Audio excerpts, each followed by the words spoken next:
Kaya magandang gabi sa inyong lahat at welcome pabalik sa Parabellum. Ngayong gabi, tatalakayin din natin ng kaunti ang mga usaping may kinalaman sa satellite at bapok dahil para maipaliwanag kung ano ang nangyari sa Constanza, may ilang mga salik na lampas pa sa mga drone. Pag-usapan natin ito dahil nangyayari rin ito sa Europa gamit ang GPS, spoofing, jamming at iba pa. Sabihin na nating may mga interesting na bagay akong nakita na hindi binabanggit o napapansin ng mga tradisyonal na media. Halimbawa, sinasabi nilang ito ay isang drone na magura. Oo, pero ng isang particular na variant na nagpapaliwanag ng maraming bagay. Ipinaliwanag din ito na hindi aksidente ang pangyayari. Pero bago natin pag-usapan yan, sa loob ng 10 minuto darating si Barbato at dapat darating din si Busi sa simula pag-uusapan natin ng eleksyon sa Armenia. Na yon sinasabi ng lahat ng maka-Europeyong partido pero medyo exaggerated na yon. Sabihin na nating nagbago ang politika sa Armenia dahil sa iba't ibang dahilan. Para sa mga nakatira sa Mars, ang Azerbaijan at Armenia ay naglalabanan na sa loob ng 40 taon. Dahil sa issue ng Nagorno-Karabakh na isang maliit na koridor ng lupain na matagal na nilang pinag-aagawan. Noong 2023 nagawa ng mga Azeri na paalisin ng mga Armenyo gamit ang isang maliit na opensiba.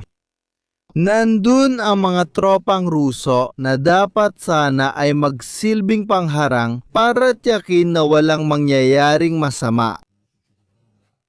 Dahil Armenia ay bahagi ng CSTO, kaya may alyansang militar ito sa Russia. Alam naman nating lahat na abala ang Russia sa ibang bagay ngayon. At malamang ay naisip nila na ang makialam sa pagitan ng mga Azeri at mga Armenyo na sinusuportahan pa ng mga Turko ay hindi talaga nila kayang gawin sa panahong yon. Sa madaling salita, wala silang ginawa. Mula noon, nagpasya si Pashinyan na maghanap ng ilang alternatibo. At isa sa mga alternatibong ito ay ang suporta ng Pransya na marami silang makasaysayang ugnayan. Dahil ang mga Pranses, simula pa nung unang bahagi ng 1,000 na raangs ay tumanggap ng maraming Armenyanong tumakas at iba pa. Na ngayon ay kasama na rin ang suporta mula sa pananaw ng militar at iba pa at iba pa. At syempre may suporta mula sa Amerika pagdating sa tulong militar, isang kasunduan para sa maliit na koridor na maaaring sila rin ang maggarantiya. Kaya oo, tiyak na ito ay isang paglayo mula sa Rusya, pero kailangan niya maglaro sa maraming panig dahil mahirap pa rin makakuha ng malaking tulong kung may mangyari. Tiyak na ang pangalawang partido na nakuha niya kung nasa mga 25% ang boto ay isang kilalang oligarko na may maraming koneksyon sa Moscow. Habang si Pasini ay hindi umabot sa 50%. Kaya dito, tiyak na may kagustuhan kahit na ang mga telebisyon sa Rusya pati na rin si Putin mismo ay nagpadala ng maraming babala.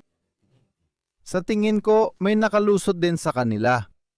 Ibig sabihin, si Putin ay sumagot at naglabas ng isang panayam kung saan sinabi niya na ang digmaan sa Ukraine ay nangyari mismo dahil dito. Paglapit sa kanluran, isang paglapit sa kanluran na medyo iba sa usapin ng pagpapalawak ng NATO at abotpe. Isa itong babala, kumbaga mag-ingat kayo dahil kung masyado kayong lalapit, baka matulad kayo sa nangyari sa Ukraine. Makikita niyo ito online, talagang sinabi niya ito. Siyempre, walang masyadong problema. Sinasabi rin ito ng Russian TV sa iba't ibang programa, kumbaga. May mga babala sa mga Armenian na bumoto ng tama, pero sa totoo lang, bumoto sila ayon sa gusto nila.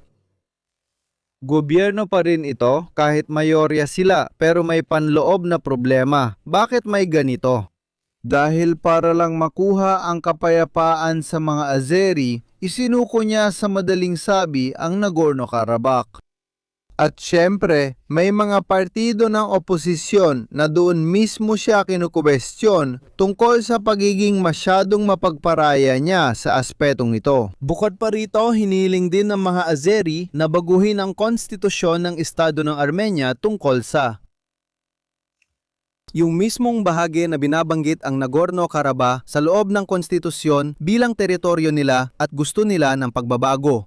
Halimbawa, napunta siya sa sitwasyong walang ibinigay na garantiya ang mga Ruso at panlabas na tulong lang mula sa mga kanlurani ng mayroon, pero wag tayong maglokohan. Kung papasok ang mga Azeri, hindi naman ilalagay ng mga Pranses o Amerikano ang kanilang mga tao doon.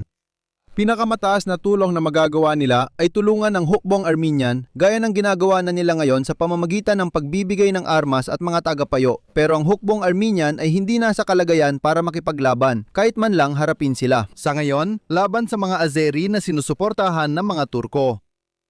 Kaya kailangan niya maglaro sa iba't ibang panig at subukang mapanatili ang sarili habang nagpapalakas. Sabihin na natin, pinipigilan ang Russia, umaasa na ang Russia, sa totoo lang ay abala na rin sa sarili nitong mga gawain. Kaya kailangan niyang tugunan ng kaunti ang mga kahilingan ng mga Azeri, kumbaga ng Turkey, para subukang makakuha ng oras. Ayaw niyang tuluyang itakda ang mga hangganan. Isang beses at para sa lahat, at tapos na ang lahat. Kaya interesante makita ang pagbabagong ito o kumpirmasyon dahil kahit nawala sa kanya ang Nagorno-Karabakh, siya ay muling kinumpirma. Sa napakalaking lamang kumpara sa pangalawang partido, kung bibilangin natin na nasa 52 hanggang 56% siya at ang pangalawa ay nakakuha lang ng 23 hanggang 25%. Parang ganun. Kaya pumili sila ng isang direksyon.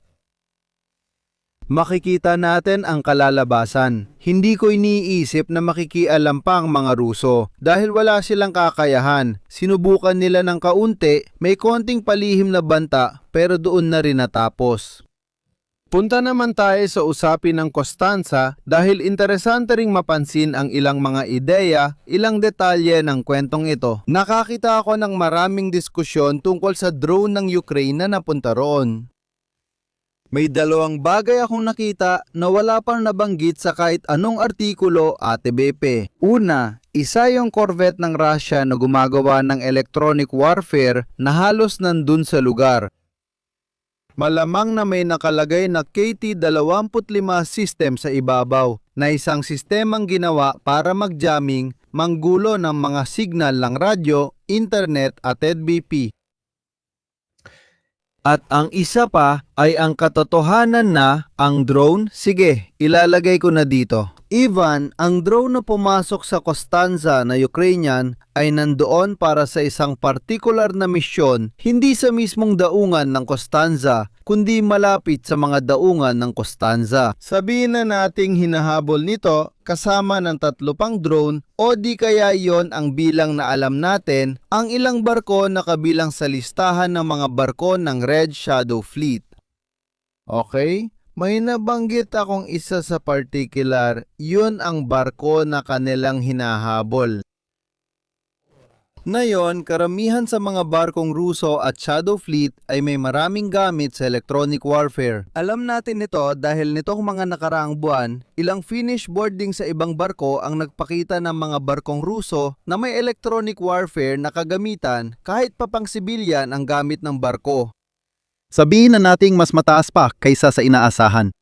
Ang isa pang posibilidad ay isang Krasushka na isa pang sistema ng jamming ng mga Ruso na maaring umabot hanggang 300 kilometer. Kaya maaari rin itong gumana mula sa Crimea o sa dulo ng Crimea na hindi naman ganoon kalayo. Ayon din ito sa mga mapagkukunan mula sa Romania.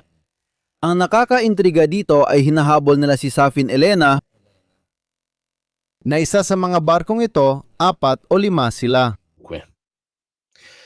Ano ang pangunahing punto ng kwentong ito? Walang interes ang mga Ukrainyano na mag-atake gamit ang sariling drone dahil gusto kong ipunto ito. Oo, ito ay isang drone na magura kahit baryante man lang nito. Pansinin na ang drone na naipit ay muntik ng sumabog malapit sa imbakan ng chemical na posibleng magdulot ng mas malakas na pagsabog. Hindi ito ang typical na drone na nakikita natin kapag nag-google tayo ng mga drone ng Ukraine. Wala ba kayo napapansin na kakaiba? Bakit itong drone na Magura ay may mga 5, 6, 7 antena at iba't ibang mga repeater? Ito ang drone na command. Ito ang drone kung saan nakakonekta ang ibang mga drone. Parang long ginagamit sa Ukraine ang ilang mas malalaking drone para i-repeat ang signal para sa ibang mga drone. Kung kailangan ng mga Ukrainian umatake dahil may nagsabi, false flag para sumiklab ang ikatlong digmaang pandaigdig, pero bakit ko pa gagamitin ang command drone ko? Hindi ko gagamitin ang drone ko na nagkokontrol at nagsisilbing radio relay. Ipapadala ko na lang ang isa sa mga drone sa ilalim ito. Pansinin ninyo, ang drone na nahanap ng mga Griego at iba pang mga drone na ganito rin na nakuha ng mga Ruso sa Crimea, wala silang ganitong klase ng mga aparato na nakakabit sa ibabaw. Kung makompromiso ang drone, damay ang interaksyon. Hindi mo ipapadala ang command drone maliban kung ang mismong command drone na tumatanggap at nagpapasa ng pangunahing signal sa ibang drone ay na-spoof. Ibig sabihin, na-block nila ang signal nito, sila ang kumalit, at dahil ito ang nagkokontrol sa iba, nakuha nila ito. Ang iba ay hindi nagpapadala ng signal, hindi rin sila tumatanggap, dito lang sila tumatanggap ng signal. Kaya kapag mag-spoof ako, ang spoof ko yung pangunahing signal na siyang command. Walang saysay na subukang kunin yung iba. Kaya ito ay tuluyan nagpapabagsak sa ideya na sinubukan ng mga Ukrainyano na magpadala ng drone sa Romania para gumawa ng parang pag-atake. Ngayon, ipapaliwanag natin ang ilang medyo komplikadong bagay, sabihin na natin sa kwentong ito. Tinawagan ko si Ivan. Ayos na ayos, magandang gabi sa inyong lahat. Sige, tuloy lang. Naibigay ko ng pinaikling bersyon at kung gagamit ng lohika, maintindihan na kung aatake ako, hindi ko gagamitin ang command drone. Layunin nito ang manatiling nasa likod bilang tulay ng iba. Walang labis, walang kulang. Katulad ng dati, perpekto ang paliwanag mo. May ilang detalye lang na dapat idagdag. Ayan. Una, tama ang sinabi mo tungkol sa drone na kumukontrol. Madalas gamitin ng mga Ukrainyano ang teknik na ito, pati ng mga Ruso. Ngunit mas ginagamit talaga ng mga Ukrainyano. Kasi kapag may malakas na signal ng jamming, sa oras na may repeater, na parang isang mobile repeater, kaya ang signal na ipinapadala ng operator papunta sa repeater, ay siya namang ipinapasa nito. Kaya tama talagang hula mo tungkol sa bagay na ito. Lahat ng mga kupol na nakikita mo dyan ay mga pinakahuling inilagay ng mga Ukrainyano. Dahil bawat isa sa kanila ay kayang pigilan ng isang partikular na frequency. Kaya madalas din natin itong makita sa portable na backpack. Meron nito ang mga sundalo, lalo na ang drone operator, para makagawa ng kampana o kupola na mapoprotekta sa kanila. Signal jamming at sa kasong ito malamang pinagsama ito sa spoofing. Ang signal jamming ay ginagawa gamit ang mga antena. Okay? Kaya itong mga drone na ito, maging pangdagat, panglupa o FPV, pati na rin yung mga panglupa kamakailan lang, tumatanggap sila ng signal na GPS sa madaling salita. Pero ang signal ay dumarating na napakahina dito sa lupa. Kaya kapag may malakas na antena na sumasalungat, natatakpan nito ang signal, kaya nagiging malabo ito. May isa pang technique dito na tinatawag na meconing. Ibig sabihin, hindi ka mula sa antena nagsisimula, kundi sa tumatanggap ng signal. Sa kasong ito, malamang ito ang ginawa. Hindi ko na ipadala sa iyo sa email, pero ilalagay na lang natin yon mamaya para sa iyong komunidad. May mga ulat na naikalat, lalo na tungkol sa Romania. Isa mula sa Spire 2020 na napapaliwanag na sa buong baybayin, lalo na sa lugar ng Constanza, may mga antenang Ruso. Ayan, tingnan mo, ipapakita natin ang isang practical na bagay sa komunidad mo. Ito ay tinatawag na mango. At isa itong napakaliit na bagay. Sige? Katulad lang ito ng router na meron tayo sa bahay. Ano ang ginagawa ng router? Tumatanggap ito ng internet mula sa fiber optic o kung anong mga ibang sistema gaya ng Starlink at iba pa.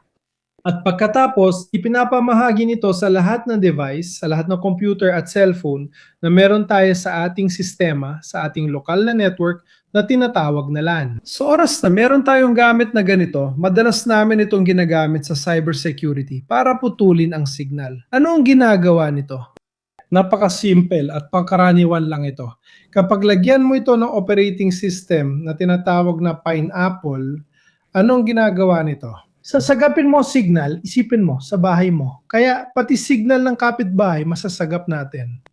Sa ngayon, alam na natin kung ano ang router ng kapitbahay, kung ano ang pangalan nito, at kung ano ang IP address niya. Lalo na kung lumang router, IP address na V4 V2, mas madali ito. At pagkatapos, magdadagdag tayo ng isang bagay na ito, isang maliit na antena. Itong isa na ito ay para sa 2 tuldok, 4 GHz. Kapag na-edit na ni Nel ang kanyang Wi-Fi, sa susunod na pagkakataon ay ikokonekta niya ito sa bago imbes na sa original niya. Kung mas malakas ang antena mo, kaya mong sirain ang koneksyon niya. Sa ganitong sitwasyon, dito pumapasok ang spoofing.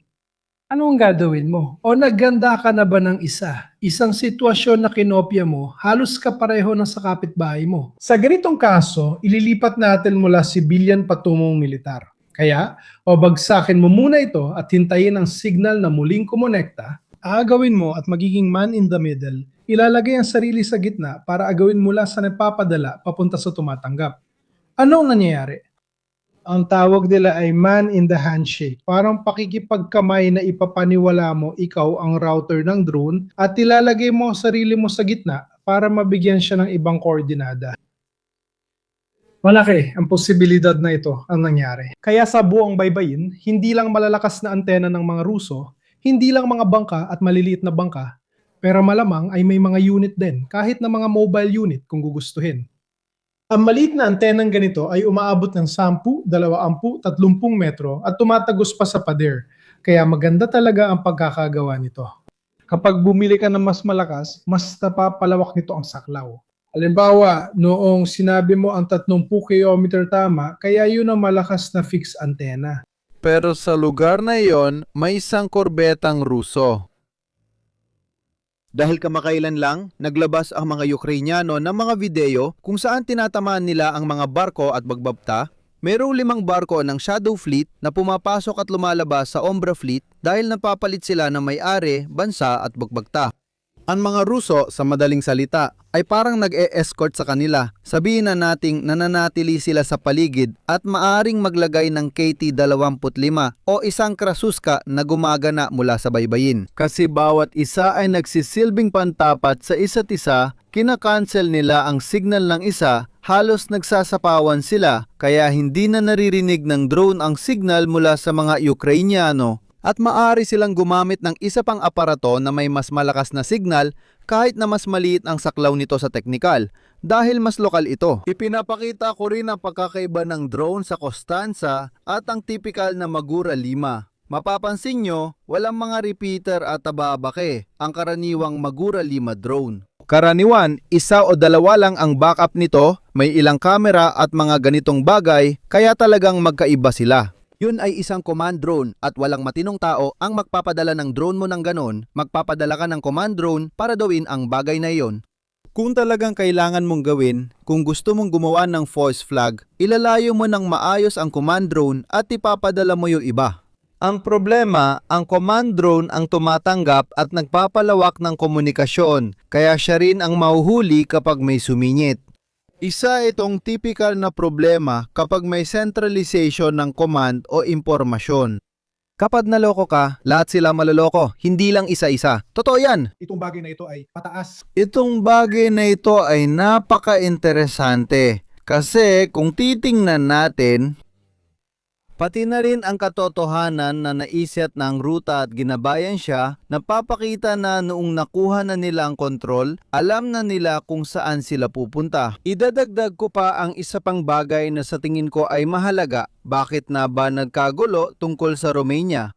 Eksakto sa panahong ito na talagang iba kumpara sa mga nangyari noong mga nakaraang taon. Ibig sabihin nitong nakaraang 2 taon, totoo talagang napupunta sa Romania ang mga drone dahil sa pagkakamali o pag-intercept. Pero hindi sinasadya ng mga Ruso na magdulot ng pinsala. Iba ito sa nangyari sa drone ilang linggo na ang nakalipas. Yung drone na lumilipad, sumusunod sa ruta at sa tabas ng lupa at tuloy-tuloy lang. Napansin nila ang dalawang kakaibang bagay at sabihin kung nagkataon lang. Pero tuwing naglalagay ako ng sunod-sunod na tuldok, yung lugar kung saan bumagsak yung drone ng Rusya sa Romania, anong tawag doon? Salamat. Hindi ko maalala yung pangalan pero sigurado ako may nakakaalam. Pero mukhang isa siyang kilalang bayani ng Ukraine noong 1007 dangs. Interesante, 'di ba? Ayan, natapos talaga sa Galati, mismo sa lugar na ipinanghalan sa isang bayani, sa tingin ko mga Cossack sila noong panahon ng 1700. Interesante ang kwento. Yung isa pa, si Ivan Mazepa mismo, tama, Mazepa ang pangalan ng lugar at galing yun dito. Nakaka-interes ang ganito, 'di ba? Nagkataon ng kaya. Yung isa pa, mas mahalaga ito, ay sinisimula na ng Romania ang proyekto Neptune na basically ay isang proyekto para gamitin ang napakalaking deposito ng gas sa kanilang exclusive na area ng pagmimina. Sakto naman, doon mismo sa lugar na yon, sa harap ng Constanza, at sakto rin na parang babala ito para sa kanila, na parang sinasabi, huwag niyo nang ituloy, kasi kung paano napunta ang isang drone sa loob ng pantalan, paano pa kaya kung gusto naming tamaan ang mga estruktura ng pagmimina, kasi kung hindi mo maipapaliwanag ang ganitong bilis ng pagbabanta. Dito ang Constanza at dito dapat i-activate ang Neptune Deep na isang napakalaking proyekto, isang napakalaking deposito na bukod pa rito. Makakatulong ng malaki sa Europa. Pinag-uusapan natin ang 10 bilyong kubikometro kada taon simula 2027. Isa ba itong pagkakataon lang? Lahat ba ito sabay-sabay? Para sa akin, kapag may 2, 3, 4 na bagay na nagsasabay-sabay, hindi na ako naniniwala na tsamba lang yon. Sige, Ivan. Hindi, tama ulit lahat ng sinabi mo. Dahil nasa mundo tayo ng spekulasyon, babanggitin ko ang isang technique na ginagamit sa cyber. Nag-iwan ka ng tinatawag itong honeypot ng mga Amerikano. Ibig sabihin, garapon ng pulot. Bakit kaya? Dahil gusto mong doon pumunta ang umaatake at iwanan niya ang kanyang mga bakas. Hindi ko isinasantabi na ginamit ng mga Ukranyano ang mga drone na ito bilang honeypot dahil maraming antena at receiver sa drone, pati na rin ang command. Maaaring nagsiyasat sila para matukoy ang lokasyon ng mga antena ng mga Ruso. Hindi natin alam ang mga datos na ipinadala ng drone pabalik sa Ukraine, malinaw yon. Pero hindi rin natin pwedeng baliwalain na nagsagawa sila ng ganitong pagsisiyasat. Kaya imbes na maghanap ng sasakyan o barko, maaaring hinanap nila kung saan nanggagaling ang mga signal ng mga Ruso. Kaya para isang alay na lang, kumbaga, sinakripisyo para sa layunin. Isa pa, sinamantala ang pagkakataon kaya nagkaroon ng pangangalap ng datos mula sa magkabilang panig, di ba? Subukan natin kung gumagana ang jamming system natin, kung magagamit natin ang drone nila, at kung kaya nilang umaksiyon tungkol dito. Oo, ang punto dito, walang magsasakripisyo ng command drone sa suicide mission kung pwede namang magamit ng tama ang iba pa. Wala nang duda. Ito ang nagtutulak sa akin na isipin na ito ay isang planadong misyon. Dahil ang daungan ay palaging isang estratehikong lugar. Malamang alam nila na may mga unit ng Ruso doon, marahil pati mga unit na palipat-lipat, at gusto nilang malaman kung paano sila gumagalaw. Kaya ginagawa nila ang karaniwang mga triangulasyon, mga signal, lakas, gaano katagal tumagal at iba pa, kaya nilang matukoy kahit papaano kung nasaan sila. Sa totoo, naabisuhan na nila ang gobyerno, 4 na oras bago pa. Yung 4 na oras na pagkawala ay nagsasabi sa akin na siya ay nahuli, na siya ay ginagabayan o mga ganung bagay. Kasi 4 na oras na pagkawala ay matagal. Marami na yon, sobrang dami na yon. Hindi yun kaunti. Dapat ding alamin kung ano ang nangyari sa loob ng 4 na oras, saan napunta at anong ruta ang dinaanan ng mga drone nung nailihis sila. Ito ang mga bagay na kasalukuyang pinagpapalitan ng gobyerno ng Romania at ng Ukraine para magpaliwanag. Kung atakihin kita, hindi ko sasabihin 4 na oras bago na nakuha ang drone ko at papunta na sa inyo. Sobrang sinasamantala nila ito. Naalala mo ba ilang linggo na ang nakalipas? May issue rin tungkol sa Latvia, di ba? At marami silang unit sa Latvia, sa Lithuania. Bakit? Kasi mas madali silang makakuha ng supply at mas tahimik ang lugar ng produksyon dito kumpara sa bansa nila, di ba? Kaya naniniwala ako malaki ang kooperasyon nila. Magandang gabi, naalala kong lumapit sa'yo. Kung maalis si Putin sa kapangyarihan at magpatuloy ang digmaan, magkakaroon lang ng bagong ulo ang Hydra. Hindi ako naniniwala na ang susunod ay naisakuin ang panganib na sabihing, pasensya na, nagkamali siya. Palabas lang pala lahat, puro biro at puppet. Mukhang mahirap din para sa susunod na papalit. Mas mainam sigurong akuin na lang niya ang sisi. Baka mas may silbi siyang buhay kaysa patay. Ibig sabihin, magbitiw siya at akuin ang lahat ng sisi. Pansinin niyo, sa lahat ng mga programang militar, lahat ay pumupuna sa digmaan, lahat ay pumupuna kay Gerasimov, Shoigu, General X, Solov. Si Soloviv ay nagrereklamo tungkol sa mga drone na umaabot sa St. Petersburg, sa Moscow at iba pa pe. Walang gustong sisihin o banggitin ang pangalan niya. Lagi nilang sinasabi, hanapin natin kung sino ang responsable sa sektor na dapat ay may alam, hindi sa buong kwento. Ibang paraan yan. Sa madaling salita, walang may lakas ng loob na ituro ang daliri sa malaking boss. Matagal pa bago mangyari yon, kaya mas kapakipakinabang siya habang buhay pa. May isang sikat na biro na ikinukwento tungkol sa mga gobyernong Ruso, di ba? Na kapag naging punong ministro ka sa Russia, magsusulat ka ng isang liham o dalawa pa nga at sasabihin mo doon sa susunod na papalit sa'yo. Kapag may nangyaring masama, buksan mo ang liham na ito. Tama? Tama? Mas maganda, magsulat ka ng 2 liham. 2 liham yon, di ba? Sa una, sinasabi niya, maligayang pagdating sa bago mong posisyon at BP. Alamin mo na kung may pumalpak, isisi mo sa akin. At kung talagang pumalpak ang lahat, magsulat ka ng 1 liham. Ibig sabihin yan, para sa susunod na papalit sa'yo. Ganyan ang sistema ng pagbibigay ng ideya. Lagi kang naghahanap ng masisisi. Ginagawa rin naman yan sa Italia, di ba? Yung sikat na linya, pamanayan ng naunang gobyerno. Gas-gas na, di ba? Parang ganon. Ipaliwanag din natin ng kaunti ang nangyayari sa GPS satellite level kasi para sa akin, interesante ito. Oo.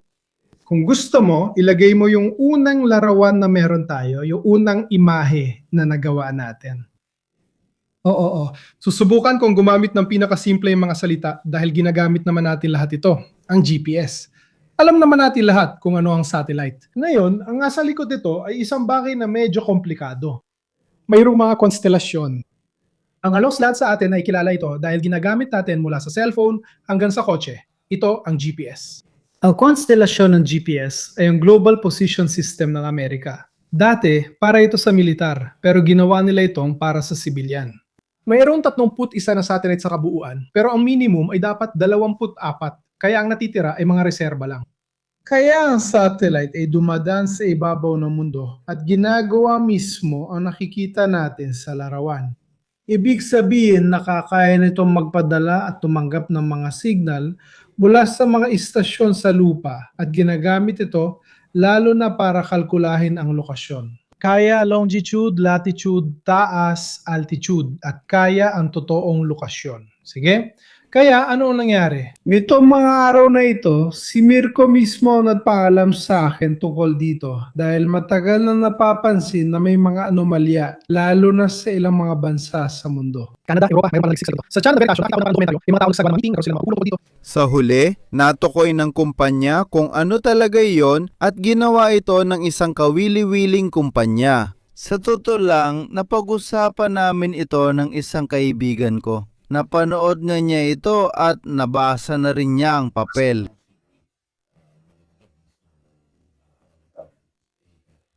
Luma na itong bagay na ito, sa totoo lang, pero hindi ko pa ito napatunayan hanggang ngayon. At ang signal, naalala nyo ba na nagkaroon din ng pagkakataon na yung parehong eroplano na sinasakyan ni Ursula von der Leyen ay kinailangan bumalik at lumiko dahil nawala ang signal. Agad naintindihan na may kakaiba pero matagal na rin nangyayari ang anomalya. Pinatunayan ito ni San Humphrey, isang propesor sa Universidad ng Texas. Pinagsama niya ang maraming datos at napatunayan kung ano ang nangyayari. Higit pa rito, naiugnay niya ang mga anomalaya sa isang salik ng tao. Hindi ito otomatiko, kundi nangyayari tuwing mga araw ng trabaho at sa loob lang ng 2 segundo. Sa 2 segundo at kalahati na kung hindi ako nagkakamali, tuwing Martes at Miyerkules, ito nangyayari ng paulit-ulit, kaya dapat mong matsyempuhan ang mismong sandaling iyon. Dahil sa kanilang kwento, marami pang mananaliksik mula sa iba't ibang lugar ang nagsama-sama at nakuha nila ang 2 segundo at kalahati. Ang nakakatuwang bagay ay yung jamming signal ay hindi naman eksaktong sumasabay o sumasapaw sa signal ng GPS. Lumapit lang ito ng sapat para masabing malapit. Rubare. Pero hindi sapat para magsapawan. Parang may gusto mag-test ng efficiency pero ayaw gumawa ng masyadong ingay o makakuha ng sobrang atensyon. Tama. Pagkatapos, magdadagdag tayo ng usapan tungkol sa cyber security. Kasi ito ay gawain ng hacker. Okay? Mas gawin ito ng hacker kaysa ng aerospace engineer. Ang magandang bahagi ay matagal na itong alam ng NATO at palagi sila naglalagay ng mga team na hindi nag-uusap sa isa't isa, inahati sila sa asul at pula. Okay? Ang mga asul ay ang mga tagapagtanggol, ang mga pula naman ay ang mga umatake. Ang mga umatake ay dapat atakihin lahat ng klase ng infrastruktura at subukan itong pasukin. Ginagawa ito ng mga miyembro ng NATO para sa kabutihan. Ang iba naman ay hindi gaano. Okay? Anong nangyayari? Ang mga satellite ay nasa isang konstelasyon. Sige, ito. Paano gumagana ang pagpuposisyon? Lahat kayo ay siguradong nakarinig na tungkol sa sikat na triangulation, ibig sabihin kung paano nila tayo natutunton kapag dala natin ang ating cellphone. Sila, ang provider, kahit sino pa ang operator, gumagamit ng 3 antena, 3 cell, para matukoy kung nasaan tayo. Sa larangan ng mga satellite, halos ganon din ang paraan ng paggana. Pero, nung kailangan ng maging 3 hanggang 5 metro ang eksaktong sukat, ibig sabihin ay halos milimetriko na talaga. Dahil sa layo ng mga satellite, kailangan na ika-4 na satellite. Bakit ginagawa ito? Ngayon, ano ginagawa ng mga satellite? Nasa iisang orbit silang lahat, tama? Maaaring maging geostationary sila o kaya ay gumagalaw sa sarili nilang bilis, pero palaging nasa parehong orbit. Ano ang ginagawa ng satellite? Nagpapadala ito ng signal. Dahil ang lahat ay nakaset sa isang orasan, sa huli, ang pinakamahalagang signal ay ang oras. Gaano katagal bago makarating ang signal? Mula satellite sa receiver sa lupa, tapos balik mula receiver sa satellite. Ang kalkulasyong ito ang nagpapahintulot malaman ng lokasyon. Oo, parehong sa lupa at pati na rin ang lokasyon ng satellite.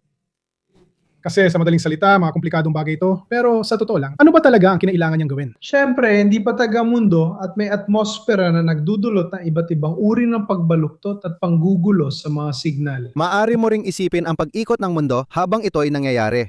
Ang pag-ikot ng mundo ang parehong bilis. Ang panahon ay hindi laging pareho. At lahat ng mga bagay na ito. Kaya ang oras, karaniwan silang gumagamit ng mga atomic na orasan, kaya't sobrang tumpak at perpekto. Tama ba? Kapag nasa lupa ng signal, mahina na ito, kaya madaling i-jam. Tandaan natin yan.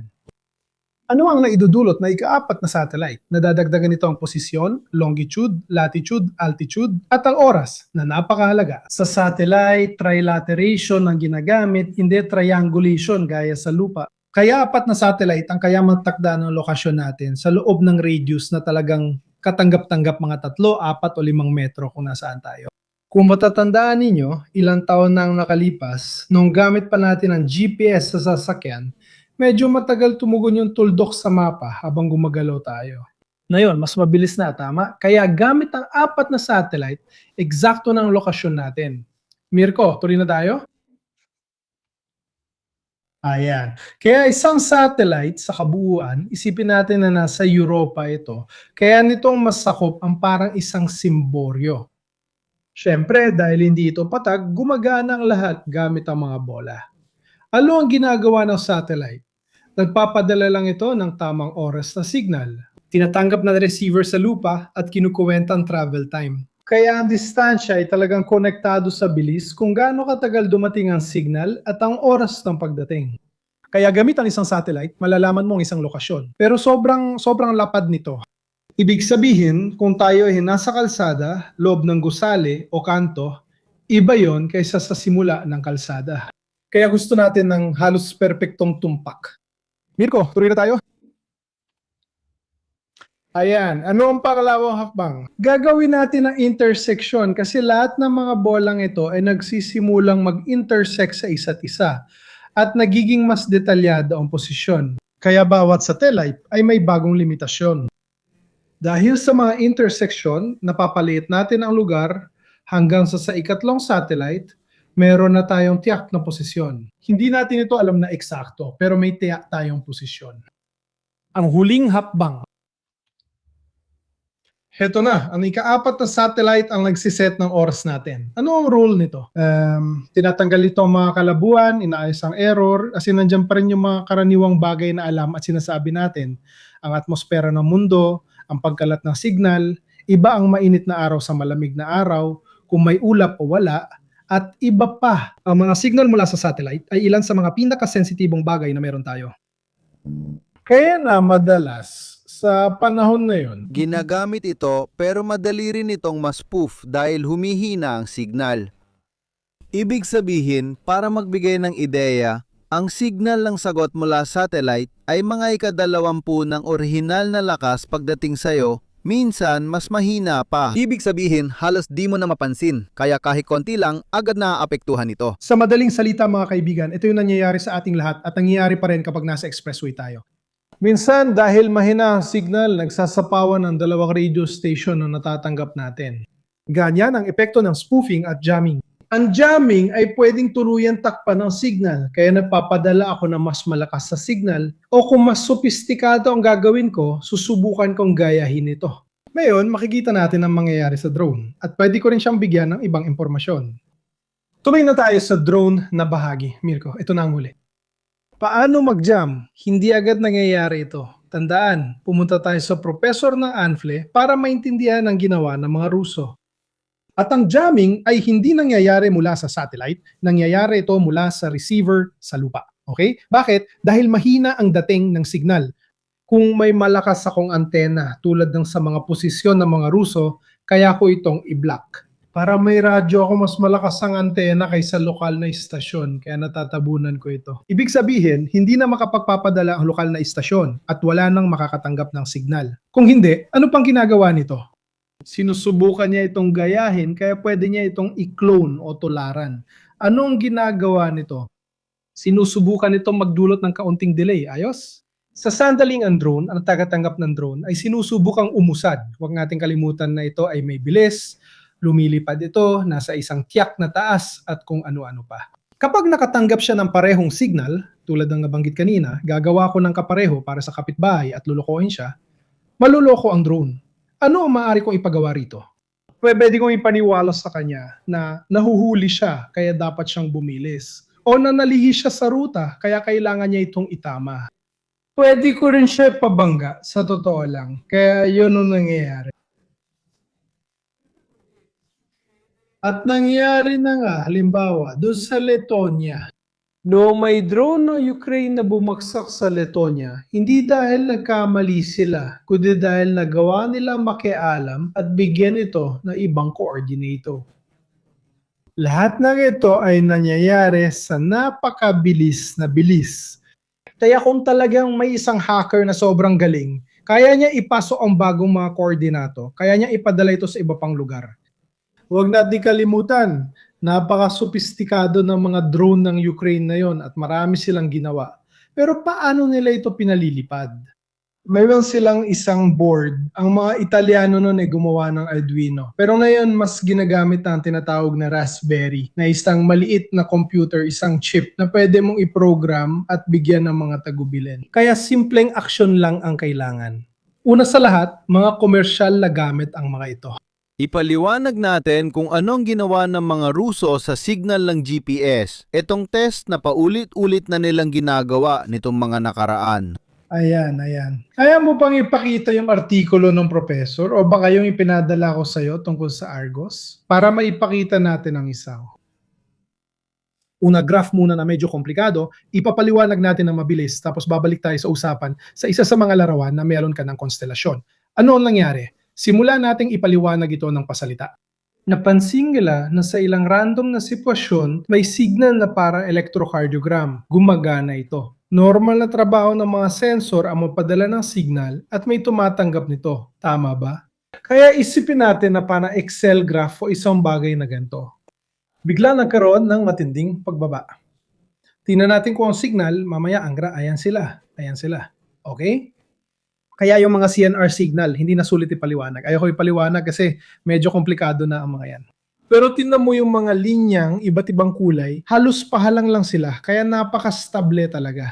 May mga oras na bigla silang bumabagsak, parang stocks, pero mabilis din bumabalik. 2 minuto, 2 minuto at kalahati, 2 segundo, 2 segundo at kalahati. Ano nangyayari dito? Madalas din itong gamitin pati ng mga umaatake kasi kung alerto ang mga defender ng blue team, papapansin nilang may anomalaya. Kaya ano ang ginagawa ng totoong profesional? Mag-i-inject siya ng kahit anong problema at agad niya itong alisin para hindi mo mapansin. Dahil na yon, otomatado na ang sitwasyon kaya madali mo na itong mapansin. Ano nangyayari? Ipapaliwanag pa natin ito gamit ang satellite. Kung titingnan mo ulit ang isang larawan na ipinakita natin dati tungkol sa satellite, sasabihin ko, Iva, pero hindi ko kaya maglaan ng 1 oras at kalahati para dito. ibig ko sabihin, kailangan ko magsalita. Hindi. Bibilisan ko lang ito. At tatapusin natin agad ito. Ito na. Isipin lang natin ang sarili natin GPS constellation. Ang mga Ruso ay may sarili rin silang constellation na mas mataas. Okay? Kaya nagpapadala sila ng mas malakas na signal para mas malakas ito kaysa sa signal na pinapadala ng GPS. At ang mga receiver ay nalilinlang sa madaling salita. Tumitigil sila sa pakikipag-ugnayan sa GPS, nawawala ang signal.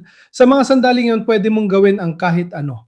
Pwede mong patunayan na pinapatay mo ito sa madaling salita o tinatago mo ito o kung sakali, gaya ng sinabi ng ilang mga analyst na nagpresenta ng ganitong hypothesis. Ganito madalas gawin ng mga hacker. Kapag nasuspend ko, nakaka-inject ako para subukang kumuha ng impormasyon. Tigil. Kaya basically, pero mga 2 taon na ring pinag-iisipan ito. Kung nakita mo yung satellite ng China na may mechanical arm, technically kaya nila gawin yon. Kaya maraming developments na yon. Pinag-uusapan ang quantum communication, pinag-uusapan ang mga sistema ng radar antena sa lupa na malamang ay mas ligtas dahil mas malakas at mas mahirap i-jam. Mayroon ding ilang tao sa NATO na nagsisimula ng mag-install ng mga antena na ito para maiwasan ang mga ganitong problema. Dahil sa totoo lang, ang GPS tulad ng GLON ay sobrang vulnerable. Mahina talaga ang mga signal nila, kaya madali silang pasukin o guluhin. Sa totoo lang, yung mga sistema ng Russia na malakas sa electronic warfare, matagal na nilang nagagawang pasukin ang mga signal ng Starlink at iba pa. Kaya ito, panurin nyo din yung mga video ni Veritasium na nagpapaliwanag tungkol dito, syempre kasama na yung buong kwento ng mga research at iba pa. Sinubukan naming paikliin ito. Punta naman tayo sa mismong nangyayari sa lupa kasi interesante ito. Sa panahong ito, lagi kong iniisip na sa ngayon, hindi inaatake ng mga Ukrainian ang koridor ng Zaporizhia. Mula Zankoya, papuntang Melitopol, Mariupol, pati na rin sa lugar ng Donetsk, gamit ang napakaraming drone at nagdudulot sila ng napakaraming pinsala. May kalamangan sila dahil nagagawa nila ito ngayon. Siguradong may paraan sila para ulitin ang signal kasi kung hindi, magagawa ng mga Ruso na i-jam pati yun. Madalas, ginagamit silang kasama ang artificial intelligence kaya pagdating sa lugar, sila na ang nakakakita ng target at pwede mo na rin silang i-jam. Nakikita naman niya gamit ang kamera ang target na kailangan niyang tamaan at nagdudulot sila ng sobrang daming pinsala. Sa totoo lang, napansin ko nitong mga nakaraang araw na talagang nagpo-focus sila. Bukod pa sa lahat ng mga truck na syempre nagdadala ng gasolina at bala, pati na rin sa mga lokomotibo na lalo pang mahal palitan. Sabi nila, bakit di nila targetin ang riles ng tren? Kasi mura lang daw yon.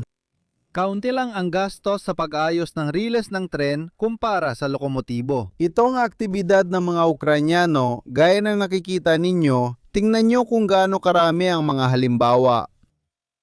Lahat ng ito ay mga halimbawa ng mga video na may geolokasyon sa tabi ng kalsada. Kaya kung may naghahanap ng ebidensya, hindi ba? Pero paano mo masasabing daan-daan ng pag-atake? Tingnan ninyo. Ilan lang ito sa mga nangyari nitong 2 buwan.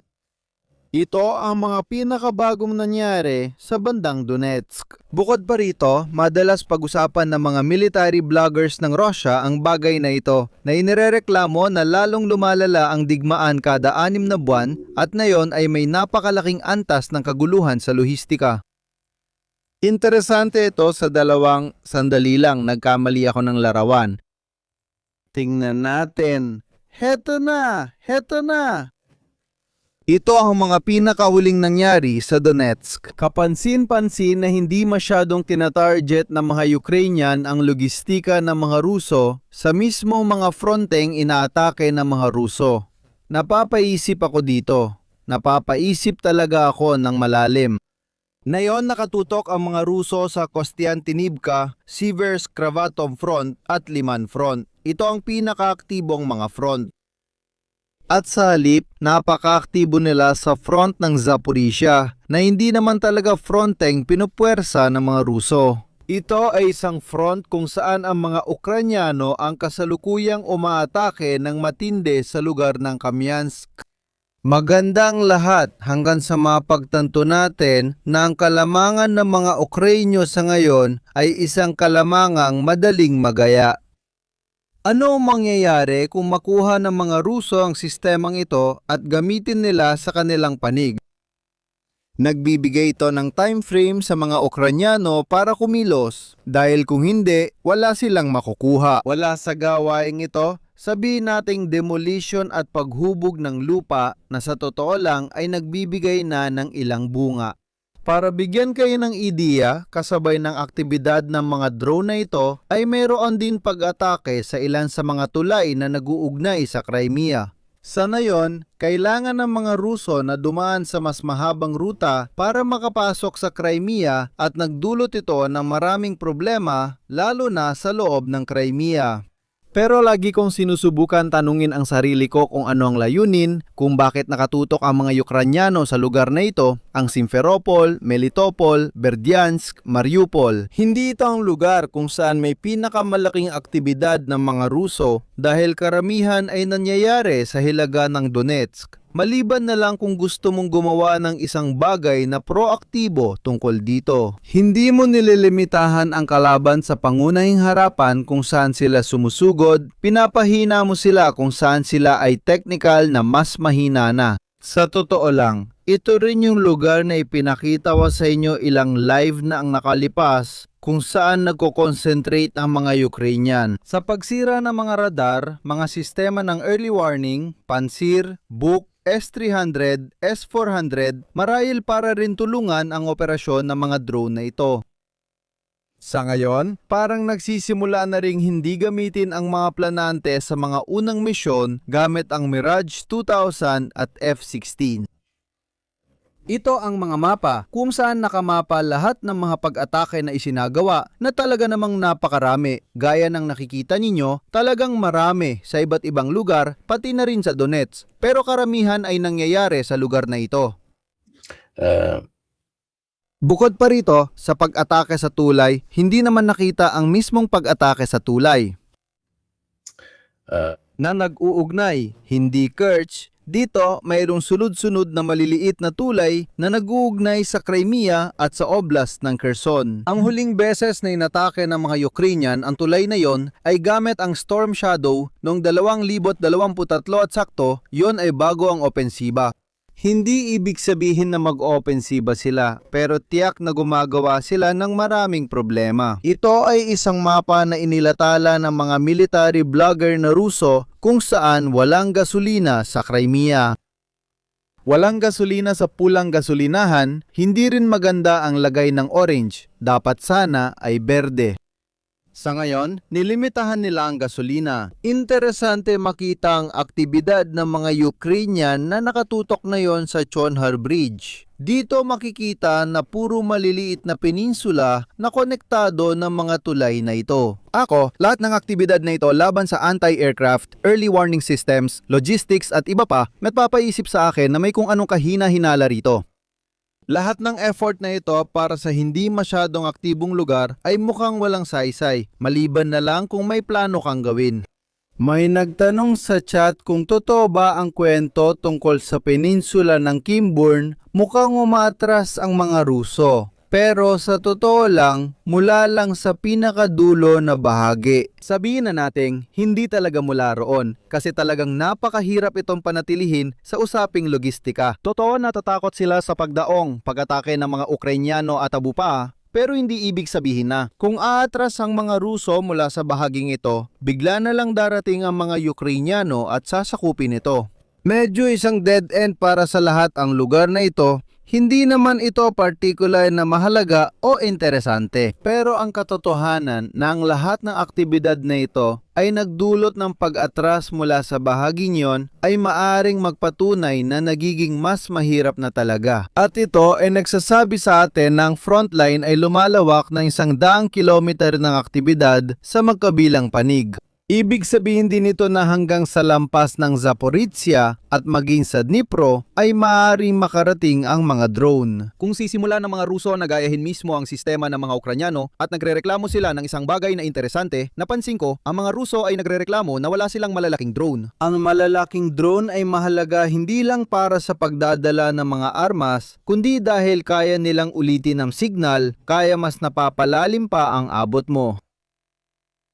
At totoo nga, sinasabi nila, wala kaming babayaga, wala kaming mga drone na ginagamit ng mga Ukrainyano, halimbawa para atakihin ang mga tulay na ito. Ibig sabihin, kung magsisikap sila, kaya rin nilang gayahin ang sistemang ito sa loob ng 4 to 6 na buwan. Doon nagiging malaking problema ito, kaya inaasahan ko na gagawa ng paraan ng mga Ukrainyano para samantalain ang panahong ito kung saan nasa kanila ang kalamangan. Walang labis, walang kulang. Na yon ang tamang panahon, hindi aabot ng 6 na buwan bago makopya ang sistemang ito dahil wala namang kakaibang teknolohiya rito na siyang problema ng digmang ito, hindi ba? Mababa ang antas ng teknolohiya kaya madaling kopyahin. Dahil dito, asahan mong gadayahin ng kalaban ang anumang gumana para sa'yo pagkatapos ng ilang buwan. Ano ang mangyayari pagkalipas ng 6 na buwan o 1 taon kung pareho na silang gagamit ng drone para umatake mula 100, 150 o 200 kilometro? Ibig sabihin, walang makakausad kahit sino. Dahil kung lahat ay pwedeng umatake sa loob ng 100 at 50 kilometro sa timog at hilaga, magiging imposibleng may magawa ang kahit sino. Sino ang may benepisyo sa sitwasyong ito? Sa tingin mo, Ivan? Mga Ruso.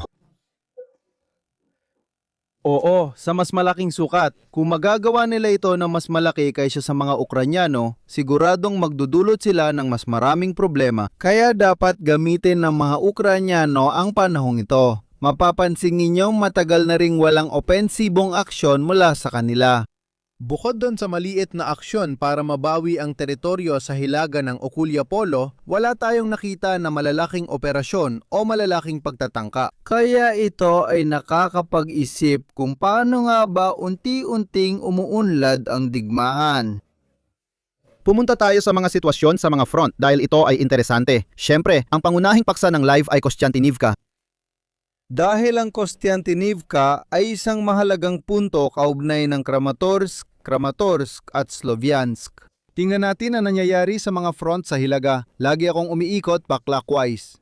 Sa Vovcha, patuloy na pinapalawak ng mga Ruso ang mga lugar na ito. Buffer na gaya na nakikita ninyo nag-oobliga sa mga unit ng Ukraine na manatili roon para tingnan kung may mangyari. Pero sa pangkalahatan, sa lugar ng Sumy, lugar ng Vovcha, wala namang malalaking opensibong galaw. May mga nagtanong kamakailan tungkol sa Kupiansk. Mayroong patuloy na problema sa Kupiansk sa dahilang may mga magkakasalungat na geolokasyon ng mga unit ng Ruso at Ukrainyano. Dahil karamihan sa mga gumagawa ng mapa, alam mo ba kung anong ginagawa nila, Ivan? Ayon sa bias, nakakita siya ng dalawang lalaking na video, may dalawang Ruso dito. Ibig sabihin, kinuha na ito ng mga Ruso. Hindi na niya inisip kung bukas ay tatamaan sila ng drone at mawala na sila. Malaking debate ito sa mundo ng OSINT para sa mga hindi gumagamit ng malinaw na metodo. Ibig sabihin, kailangan muna ng higit sa isang kumpirmasyon sa iisang bagay. Na ang posisyon ay matatag na. Pero kadalasan ay may pagbabalik na aktibidad ng mga Ruso sa silangang bahagi ng Kupiansk. Itong mga maraming geolokasyon, mga Ruso, marami, gaya ng nakikita ninyo, ay nagpapatunay na talagang may tumataas na aktibidad. Mula sa bahagi, lalo na sa silangan at bahagyang sa hilaga ng Kupiansk. Ito naman ay mga geolokasyon na kulay asul. May isang unit ng mga Ruso na umatake sa mga Ukrainyano, kaya kahit papaano, sinasabi nito na ang lugar na ito ay siguradong hawak ng mga Ukrainyano. Bakit mayroong malalaking kulay abong lugar dito? Dahil hindi mo talaga kayang imapa ng maayos dahil may ugali na hindi konsolidahin ang teritoryo. Dahil hindi ito kinokonsolida, subukan mo maglagay ng 100 tao sa isang lugar na may tig-isang drone para sa bawat tao kada oras. Hindi mo magagawa yon. Kailangan mong atakihin mismo ang mga nag-operate ng drone. Ito ang lugar na medyo mas timog ng Kupiansk. Nasa hilaga tayo ng Liman sa timog ng Kupiansk. Halos hindi nagbago ang lugar sa ganitong aspeto. Walang malalaking pagbabago. Pero may mga geolokasyon ng mga Ruso sa loob mismo ng Liman. Bakit natin ito alam? Dahil may mga video ng mga Ukrainyano, makikita mo sa mga simbolo na nagsasabing, "Tingnan ninyo, tinamaan namin ang impanterya sa lugar na ito." Ibig sabihin, nasa loob ng Liman ang mga Ruso. 2 sundalo na marahil ay pumanaw na. Madalas ginagamit ang mga bidyong ito para sa walang basehang pahayag. Tay Costantini naman, kitang-kita ang dami ng geolocalization. Pero mahirap talagang tukuyin ng eksakto kung ano ang nangyayari. Kung titingnan natin ang lugar ng Sloviansk na mas nasa timog, dito rin makikita natin ang mga pagpasok ng mga Ruso na patuloy na naglalagay ng mas matinding presyon sa mga unit ng Ukraine. Lalo na sa lugar ng Mykolaiv na, gaya ng nakikita ninyo ay isang mataas na lugar, kaya ang mga Ukrainyano mula sa lugar na ito ay gumagamit ng mga drone. May kalamangan ang gumagamit ng drone dahil mas mahusay nilang nagagampanan ang operasyon kapag may antena sa itaas. Lahat ay nagtatangkang kunin ang mga lugar na parang burol dahil dito naroon ang gumagamit ng drone. Hilagang bahagi ng Kostiantynivka at dito nagsisimula ang mga problemang nangyayari. Ang mga Ruso ay nagsisimula ng lumapit papunta sa Markove dahil interesante ang Markove para sa atin. Dahil kapag bumagsak ang Kostiantynivka, tiyak na susubukan ng mga Ruso na kunin ang sistemang ito ng mga burol. Isa ito sa ilang mataas na lugar na halos nasa pagitan ng Kostiantynivka at Kramatorsk, Sloviansk. At tiyak na ang pagsisimula mula sa Markove ang pinakamadaling daan, kasama na rin ang mula sa Chasiv Yar. Lahat ng diskusyon na nangyayari ngayon na siya ring dahilan ng live ay tungkol sa mga nangyayari sa Kostiantynivka. Dahil ang Kostiantynivka ay isang mahalagang puntong logistiko para magtagumpay sa pag-usad. At matatagpuan ito halos sa isang lambak, sa isang lupain, sa isang medyo kakaibang lupain. Sa katunayan, nagsimulang magkaroon ng problema ang mga Ukrainyo nang makuha ng mga Ruso ang Berestove, isang burol na may taas na 220 metro para maintindihan at ang lugar sa hilaga 240 metro. Mula doon, nagsimulang mapigilan ng kanilang mga drone operator ang aktibidad ng mga Ukrainyo sa loob ng lungsod. At sa ngayon, sa loob ng Kostiantynivka may 2 magkaibang bagay. Una ay ang lugar kung saan siguradong naroon ng mga Ruso tulad ng Inivka at sa mga ganitong distrito. At pangalawa, ang mga lugar kung saan nakita ang mga Ruso at mga Ukrainyo sa loob ng Kostiantynivka. At ang ibig sabihin nito, sa totoo lang, ay ang linya ng depensa ng Ukraina na dati ay nagawang pigilan ng mga Ruso sa labas ng mismong lungsod ay bumagsak na. Bakit bumagsak? Perché ormai entrano. Sa kanan at sa kaliwa. At kung titingnan natin ang mga pagkakaiba, ang mga asul na tuldok ay geolokasyon ng Ukraina, ibig sabihin ay mga bidyo ng mga Ruso na nagpapakita ng pag-atake sa mga sasakyang Ukrainyo. Ang mga makakasunod dito sa tabi ng kalsada ay puro sasakyang Ukrainyo. Ang problema nila sa lohistika ay 2 kalsada lang papasok sa Kostiantynivka. Kaya ang mga Ruso rito ay ginagaya ang ginagawa ng mga Ukraino. Sa koridor ng Zaporizhia, sa highway na yon, hinaharang nila lahat ng sumusubok pumasok sa loob ng Kostiantynivka. At dito napapansin natin na ang mga pulang tuldok at ang mga asul ay nagsasapawan. Bilang ng mga geolokasyon ng bidyong Ukrainian na nagpapakita ng drone attack. Lahat ng bidyong Ruso o impanterya ng Russia na nagpapakita ng pag-atake sa sasakyang Ukrainian o impanterya ng Ukraine ay magkakahalo. Halos wala ka nang maintindihan. Sa kasaysayan, kapag nakakapasok ang mga Ruso, maliban sa Kupiansk na medyo naging sorpresa. Karaniwan, mas marami ang mga Ruso kapag nakakapasok sila sa lungsod. Dahan-dahan nila itong nakukuha, ganito ang mapa ayon sa Institute for War. Sabihin nyo nga kung may maintindihan kayo dyan. Sinubukan namin at tingin ko tama ang ginawa namin. Pag-uusapan pa natin ang ibang bahagi ng Kostiantynivka pero gusto ko munang magpaliwanag ng konti tungkol sa metodolohiya. Ngayon, lahat ay nag-uusap tungkol sa lupa at kilometro kwadrado. 3 taon ko na ring naririnig ang usaping ito at palagi kong binabalaan sa mga live ko, mag-ingat kayo dahil sinasabi na baka abuting ng mga Ruso hanggang 2,050 bago makuha ang teritoryong ito. O kung pareho ang antas ng depensibong estratifikasyon. Hindi mo pwedeng isipin na kung nalampasan ng mga Ruso ang depensa ng Ukrainyano, gaya ng nangyari noong tag-init ng 2025, pareho pa rin ang bilis. Kung pareho ang antas ng pinatibay na lupa, malinaw na mananatili ang bilis na yon. Kung mas kaunti ang mga sistemang depensibo, hindi may isip na pareho pa rin ang bilis. Dahil hindi yon luhikal. Ngayon, ang tinitingnan talaga ay ang mga kilometro kwadrado na nauha, naiintindihan? At tiyak na may pagbagal pagdating sa lupang nasakop ng mga Ruso. Malinaw na may nabawi ring lugar ang mga Ukrainyano at kilometro kwadrado lang ang pinag-uusapan. Sinabi ko, pasensya na, pero kung makuha ng mga Ukrainyano ang 100 kilometro ng bukirin sa Hilagang Julia, Kulyapol at mabawi nila ang posisyon nila. At ang mga Ruso naman ay makuha ang Kostiantynivka, salamat. Pwede nating sabihin na ang mga Ruso ay nakakuha o nawala ng teritoryo dahil baka ang Kostiantynivka ay 30 kilometro kwadrado lang. At kaya sa mga graph parang lumalabas na plus 70 pabor sa mga Ukrainyano. Sinabi niya kay Ivan, pakinggan mo, bibigyan kita ng listahan ng pamantayan. Gamitin mo ang artificial intelligence dahil sa listahan ng mga pamantayan, kailangan mong isaalang-alang ang lupa kung may mga ilog, ang taas ng lugar, kung may mga depensang sistema at ang mga koneksyon sa lohistika ng lupang iyon. Kung may urbanong lugar o wala. Pagsamain mo lahat ng ito. Ang 1 kilometro kwadrado ng Kostiantynivka ay katumbas ng 10 kilometro kwadrado ng isang bukirin na may simpleng trinsera lang. Ito ay sa pananaw ng militar. Kaya gumawa kami ng maikling pag-aaral na maaari ring palawakin tungkol sa estratehikong halaga ng mga lupa. Simula ngayon sa mga live ko, hindi ko na pag-uusapan ang kilometro kwadrado kundi ang kalidad at likas na halaga ng mga ito. Mula sa pananaw ng estratehiya, lohistika at iba pa. Ipaliwanag mo ng kaunti kasi interesante kung paano natin ito ginawa.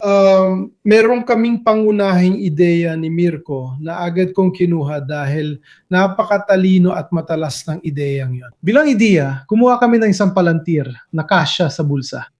Sa madaling salita, gumawa kami ng tinatawag na ontolohiya. Kaya tinuruan namin ng artipisyal na intelihensya kung alin ang mga mahahalagang elemento at alin ang hindi mahalaga. Gumamit kami ng isang utak at binigyan namin ang magsisilbing sistema ng nerbiyos nito na iba't ibang tagubilin. Ibig sabihin, sinusubukan namin gawin ang ginagawa ni Palantir. Okay? Kaya anong ginawa namin?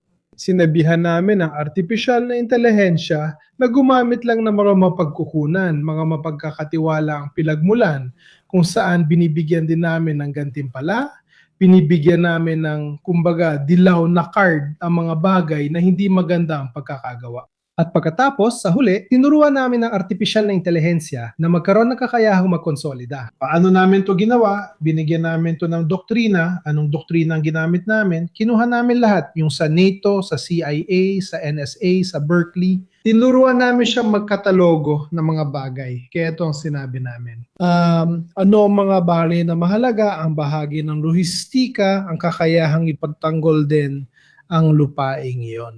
Ano ang epekto nito sa simbolo at politika? Kaya malinaw na ang pangunahing lungsod o simbolikong lungsod gaya ng Sloviansk o Kramatorsk ay mas malaga. Tinalakay namin ang kahalagahan, inihambing sa sinabi ni Mirko tungkol sa larangan. At ipinaliwanag din namin sa kanya kung ano ang friction at ano ang maaari nitong idulot. Nagkaroon pa nga ng isang healing si Mirko na nung una ay inisip na baliw, pero sa totoo lang ay napakatalino pala. Isaalang-ala posibilidad ng mga irasyonal na desisyon mula sa isa o sa iba pang mga panig. Bakit? Dahil kahit hindi masyadong malamang, kapani-paniwala pa rin. Kaya tinuruan din namin ang aming artificial na intelihensya na mag-isip ng lampas sa nakasanayan, lampas sa normal. Sinabi rin namin sa kanya na gawin ang isa pang bagay. Palagi itong mag-update. Kung naalala nyo, nung pinag-aralan natin ang large language models, ibig sabihin, yung mga utak, nan-train na ang mga ito dati pero na-block, kaya hindi nila nasusubaybayan ang bagong balita. Madalas din ipaalala ni Mirko na makikita sa mga dokumento na siya ay magpepresenta ng updated na bersyon dahil may mga nagbago habang tumatagal.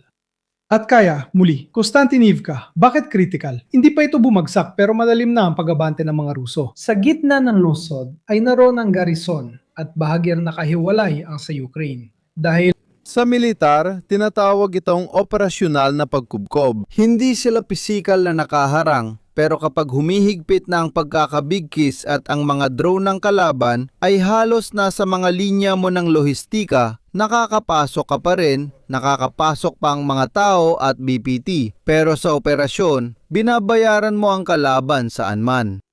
sinabi rin namin sa kanila na lagi akong nagdududa sa mga analyst na nagsasabing ito ang mangyayari ng 73%.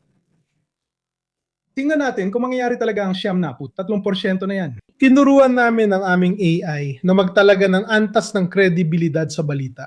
Kaya maaring bahagyang totoo lang ang balita. Isa ito sa mga malaking problema ngayon dahil hindi lang basta totoo o hindi ang balita, may mga hybrid din, bahagyang totoo o bahagyang mali. Kaya ang aming artificial intelligence ay nabibigay din ng factor, isang score, na parang sa rating agency, halimbawa ang Italia ay may A+, B- at iba pa. Ganon din ang ginagawa ng artificial intelligence. Pagkatapos, tulad ng ginagawa ni Palantir, sinisimula nitong pagsamahin ang lahat ng datos mula sa kahit saan man. Mga bukas na sanggunian, pero may ilang hindi napapansin kaya nakatuon kami sa whitelist at blacklist. Saan kukunin ang mga bagay?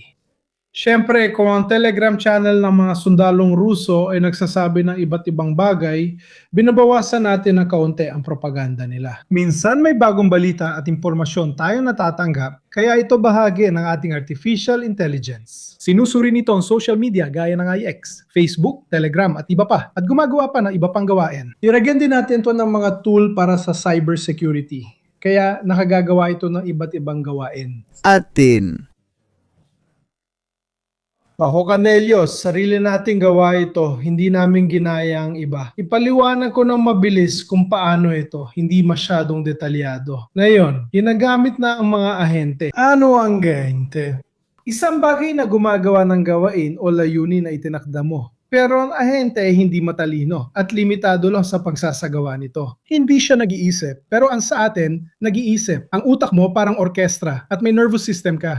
At itinuro natin sa kanya ang dalawang bagay sa simula, yung sinabi ko sa iyo, ang ontolohiya, ibig sabihin tinuruan natin siya maging isang napaka-critical na analyst. Tandaan ninyo, nabanggit ko ang blue team at red team. Sa loob, may red team din na kinu-question lahat ng ginagawa ng artificial intelligence.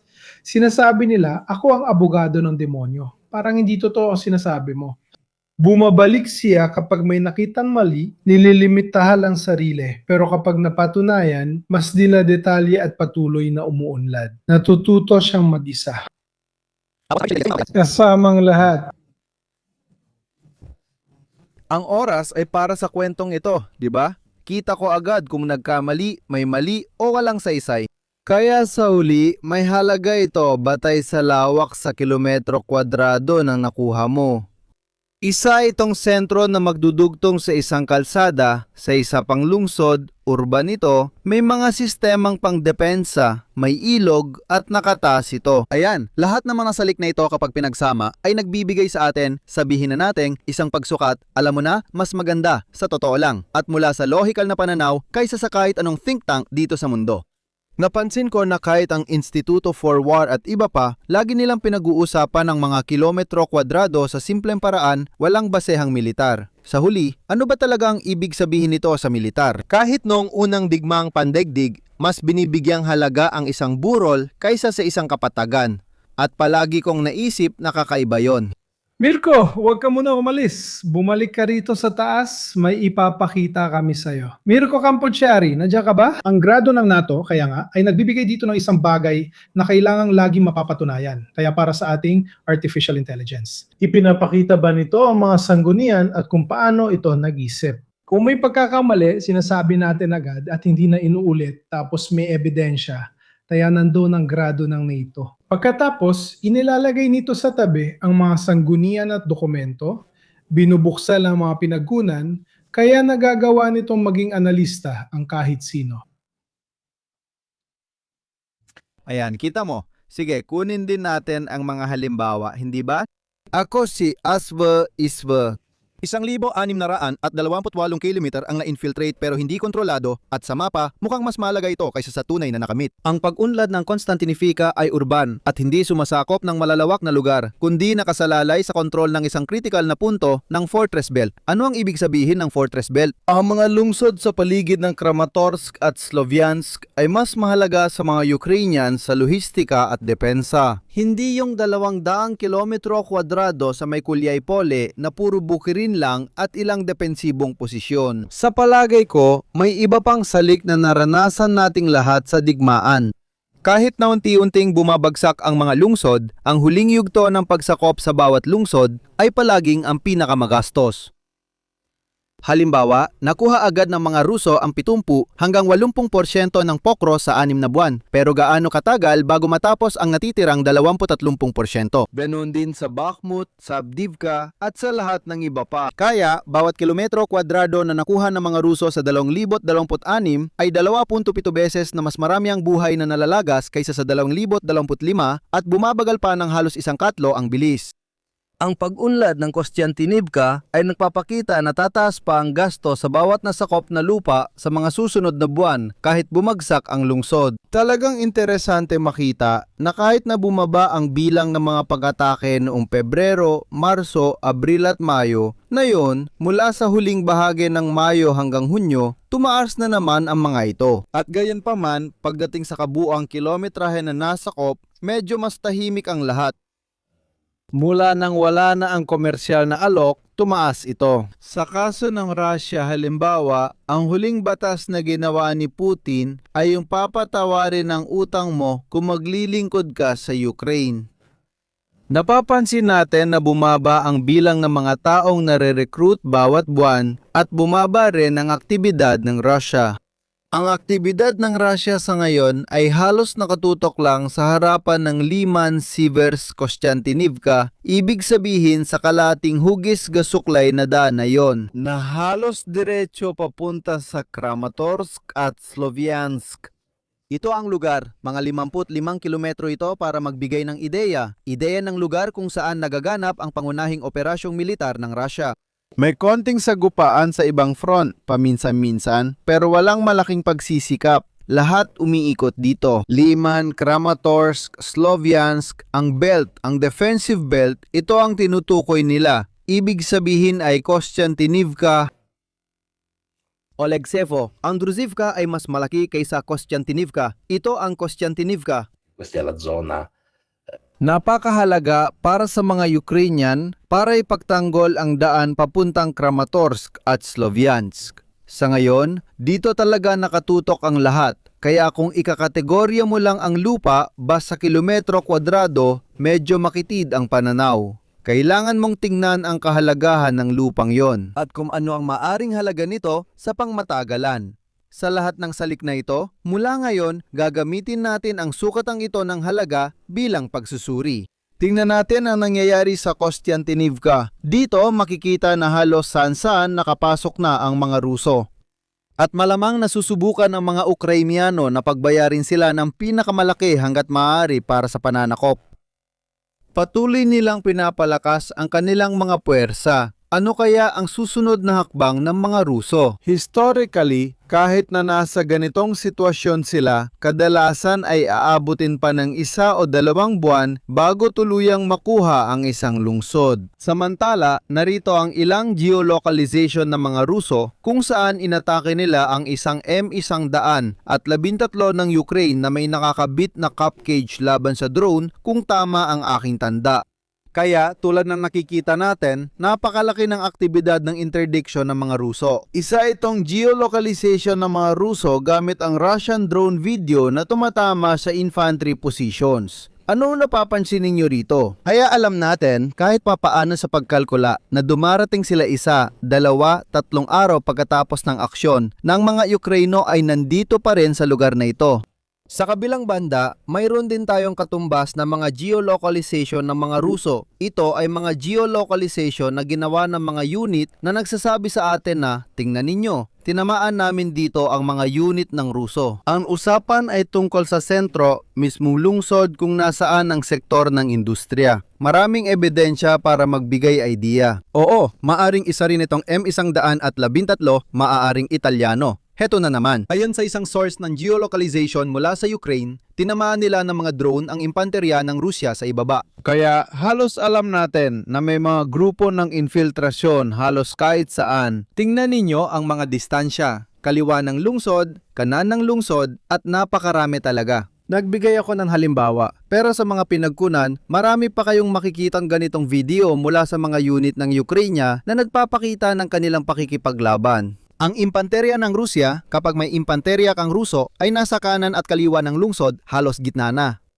Ibig sabihin, magulo na. Naging isang urbanong kaguluhan na kung saan bawat oras ay malamang na nagbabago kung sino ang may hawak ng alin. Lumalala talaga ang sitwasyon at hindi ito maiiwasan, lalo na't mas maraming impanterya ang mga Ruso na pwedeng isakripisyo sa ganitong operasyon. Kaya pag-usapan natin ang posibleng mangyari pagkatapos nito.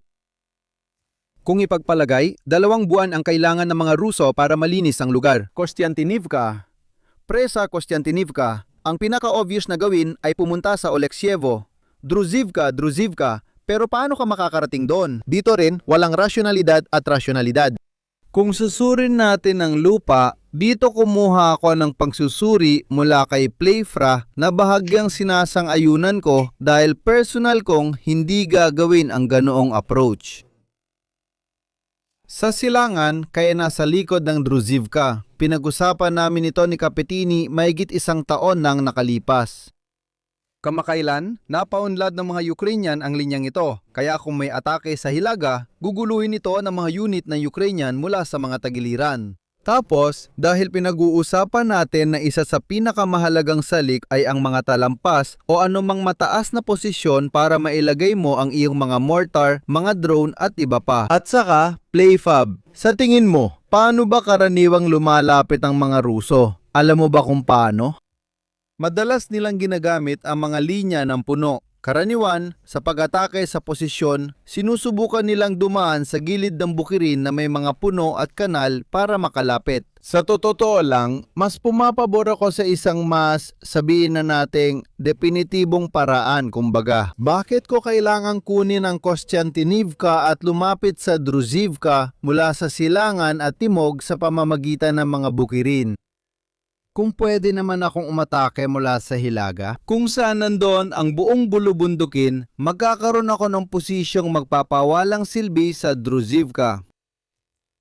Mas maintindihan nyo kung paano ito nakaayos. Druzhivka, ito ang Gruzhivka, ito ang mga burol sa paligid. Kung magtagumpay ang mga Ruso na makapwesto sa mga burol na ito, hindi na nila kailangang salakain ang Druzhivka sa kahabaan ng kalsada dahil sa gitna ay nandoon din ang Oleksiv Druzhivka. Gaya na nakikita nyo, kapag mas maliwanag o asul ang kulay, mas mababa ang lugar na yon.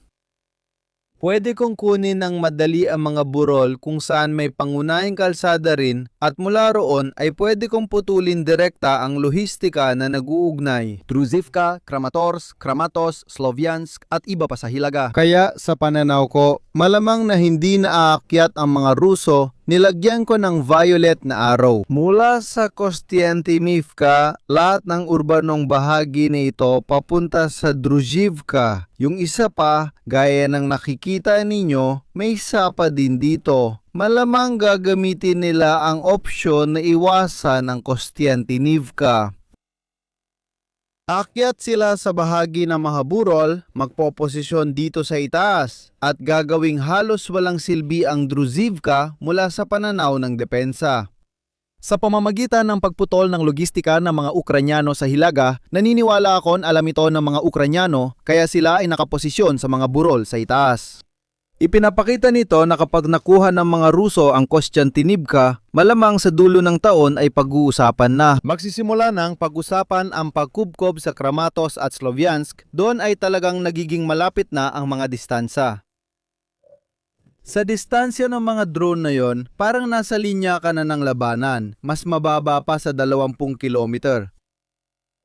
Kaya sa ngayon, sinusubukan ng mga Ukrainian na pabagalin ito. Dahil sa totoo lang, wala silang gaanong mga fortifikasyon. Sa sektor na ito, sinusubukan nilang maglagay ng barbed wire sa Kramatos at Sloviansk. Mayroon silang lahat ng mga sistemang pangdepensa. Pero sa partikular na butas na ito, sabihin na nating sa sektor ng espasyong ito sa pagitan ng Oleksievo at Druzhivka, ibig sabihin papunta sa Kostiantynivka. Siguro hindi nila inisip na bigla silang kailangang magtayo ng depensa kaya dito sila naglagay ng barbed wire sa lahat ng parte.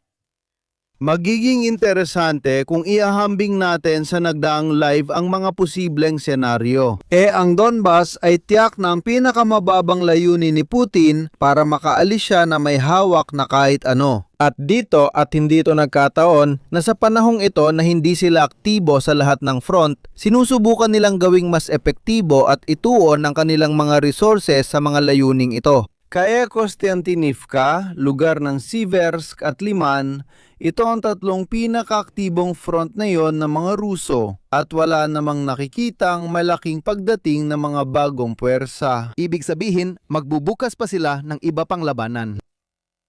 Sinusulit ko na rin ito. Nagpapasalamat din ako sa sponsor. Ang sponsor ngayong gabi, paalala ko lang na ang sponsor natin ngayong gabi mga Gino ay Incogni at Incogni. Isa itong serbisyo na sa tingin ko ay napakakapaki-pakinabang dahil tinutulungan akong maalis sa istorbo. Lahat ng mga nakakainis na tawag na yan na natatanggap ko kung saan-saan.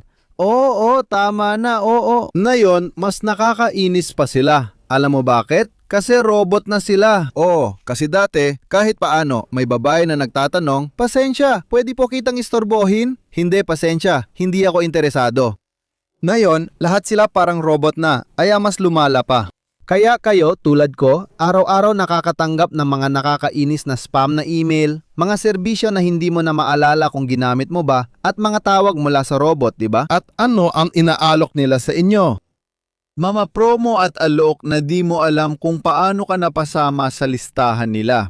Tandaan, kapag nagre-rehistro ka sa website o libreng serbisyo, ikaw ang produkto. Ano nga ba ang ginagawa ng Incogni? Isa itong serbisyo na nag-aasikaso ng pantanggal ng iyong personal na datos online mula sa lahat ng mga site ng data broking at mga ganitong bagay. Dahil dito, nababawasan ang iyong bakas at datos sa internet. Sa paggawa nito, sa madaling salita, tinutulungan kang maging parang hindi ka nakikita. Mas kaunting datos online ay nangangahulugan syempre ng mas mababang posibilidad ng pagpo-profile at kaya nababawasan ang mga tawag, atake, phishing, pagtatangka at EBP. Sa Incogni, hindi nila ibinebenta ang datos mo. Malaking benepisyo ito. Magbabayad ka lang ng kaunti, napakaliit lang talaga. Dahil kung gagamitin ninyo ang aking code, makakakuha kayo ng 60% na diskwento na hindi biro. Sa isang serbisyo na mura na nga, may dagdag pang 60% na diskwento. Makikita ang link sa description, chat, nakapin na komento at iba pa. Suportado ninyo ang channel.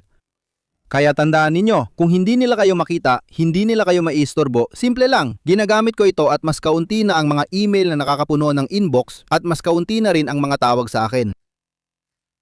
Alam ko na, maraming kumpanya ang gumagamit nito. Kaya, salamat sa mga sumusuporta sa amin.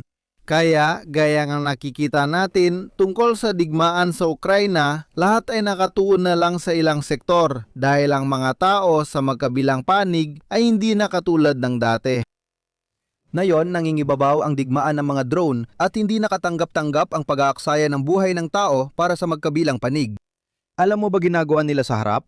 Zaporizhio, ayos-siray ng logistika, panlaban sa impapawid at iba pa. Pero kung gusto mo talaga ang lupa, sa huli, tao pa rin ang ipapadala doon. At sa totoo lang, hindi ako naniniwala na nasa posisyon ang mga Ukrainyano na kayanin kahit isang maliit na opensiba kung ito ay mabibigo. Nagbigay na sila, hindi ba? Nung 2023, ayos na. Tingnan din natin ang teknikang Ruso kung saan ginagamit nila ang mga jammer dahil may mga naunang kaso rin ito sa Europa. Hindi ito unang beses nating makita ang ganitong bagay. Bukod pa rito, naging testing ground ang Ukraine para sa mga infiltration. Ang Sandworm, isang grupong Russian hacker, ay nakapasok noong 2017. Noong 18, 19 sa sistema ng enerhiya. May naalala ba kayo? Ukrainian, bukod dito, nagpasok pa sila ng Trojan. Ibig sabihin, hindi lang nila pinatay ang sistema ng Ukraine, pinasok pa nila ito. Pati isang virus na sana ay maa-activate pa sa susunod na panahon. Sa tamang panahon, gaya ng sasabihin ng iba, Daulit ito sa tanong na ito. kung kunin nila ang dalawang rehiyon ng kanilang inisyatiba, may saysay pa ba ang paghingi ng kapayapaan kung iniiwan nila ang ibang bahagi ng mga rehiyong hawak nila? Hindi nila iniiwan ng kahit ano. Hindi nila talaga iniiwan ang mga iyon. Sa katunayan, mayroong kabalintunaan na gumawa sila ng batas na nagsasabing ang mga oblast na ito ay bahagi ng Russia. Kaya kahit magyelo ang digmaan o magkakapayapaan bukas, technical at ayon sa batas ng mga Ruso, sila pa rin ang nagsusuko ng teritoryo sa Ukraine. Ginawa nila yon ng ganoon, ibig sabihin, huwag kayong magalit sa akin.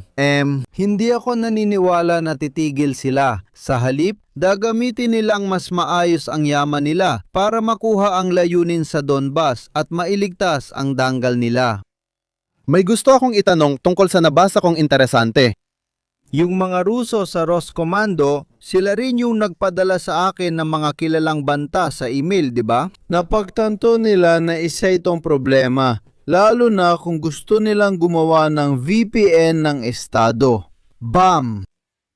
Ibig sabihin, dati ikaw ang problema, tapos gusto mo pang gumawa ng VPN ng estado. Nabasa mo na ba ang kwentong to? Kasi ako, talagang nakita ko na nagiging. Hindi naman ito ang pinaka-diretsyong bagay sa mundo. Sige na, huwag na tayong magbunyag ng masyadong maraming bagay. Kasi kung hindi, pero kung hindi mo kaya, kaya mo pa rin malaman kung nasaan ang mga tao, kung nasaan ang IP at lahat ng mga bagay na yan, kahit na may VPN pa. Lahat ng ating mga device, lahat ng ating mga kagamitan ay may mga natatanging bakas na nasa cellphone man o sa computer. Kaya siguro pwede mo ipaniwala. Pero para gumawa ng listahan ng lahat ng gumagamit ng VPN at makita, Malinaw na, pero hindi ako naniniwala na ganun ito ka-epektibo. Sa maraming lugar, bukod pa rito, sa Iran din, sa tingin ko. Pero sa maraming lugar ay may mga komunidad na gumagamit nito. Isang teknolohiya na ginawa na nag-imbento ng Twitter na si John Dorsey. At tinatawag itong BitChat na pangunahing gumagamit ng Bluetooth. At kaya ang Russia, inter-crackdown ay pinuputol ang mga developer mula sa GitHub at Python. Okay? Well, hindi ba? Wala masyadong saysay. Dito ipapaliwanag namin ang dalawang bagay sa mga nakikinig. Ang Python, sige, itong wika na ginagamit, karamihan ng mga developer, itong ginagamit na wika para mag-code. Ang GitHub ay GTab, ito ay isang repository.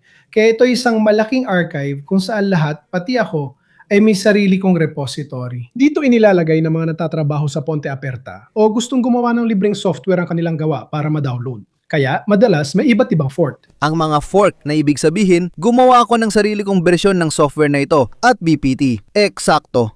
Malamang gusto nilang malaman kung sino ang nagda-download. Dahil sa open source, lalo na kung Linux ang gamit mo, madali kang makaewas sa control. Pero para sa akin, ayun, Linux, Figma, at kung ano-ano pa. Magagaling talaga sa hacking ang mga Ruso, pero hindi ko rin iniisip na makakabuti ito sa kanila. Pero ang seryosong komunidad ng mga Ruso, sikat sa pag-crack ng laro, musika at iba pa, 30 taon na walang problema. Para sa akin, mababang antas lang ito para sa mga tao. Pero dito, nakikipag-usap sila sa mga developer, federal na ahensyang tagapagregula, ang tagapagregula. Plano ng pamahalaan na lumikha ng pambansang VPN para sa mga Russian software developer na nawalan ng access sa dayuhang archive dahil sa internet restrictions. Inimbitahan ang mga Russian na pondo na makipagkita kay Funciona. Ang mga Ruso at mga Chino ay talagang nangangailangan na manatili sa parehong internet na ginagamit nating lahat. Ang mga grupong Ruso, Lockbit. May isa dati na tinatawag na Conti at ngayon ay tinatawag ng Ragnek. Meron silang parang franchising na katulad ng McDonald's, bibili o nireregalo sa bata ang manual kung paano umatake. At ginagamit nila ito para umatake. Kaya talagang kailangan nilang makipag-usap sa mga tao sa labas ng Russia. Hindi nila ihihiwalay ang sarili nila. Mga balitang pinapakalat lang yon. Mas magaling sila kaysa sa gusto nilang ipaniwala sa atin. Nakakatuwang makita na yung gumawa ng internet censorship, sila pa ang gustong gumamit ng tool para iwasan ang sarili nilang censorship. Pero bakit di na lang alisin ang censorship, di ba? Humiga ka! Paano pahirapin? Ang buhay, di ba? Dumaan mula sa komplikado hanggang sa ganap na walang silbi, tunay na isang antas ng Hindi, pero kailangan din nila para kumita. Umaabot ng 8 o 9 bilyong dolyar kada taon ang kinikita nila. kukuha sila ng malaking pera mula sa ganitong klase ng anong masasabi nyo? Pagpili, hindi nyo naman siguro iniisip na ibibigay nila ito ng libre, nagbibiro lang ako.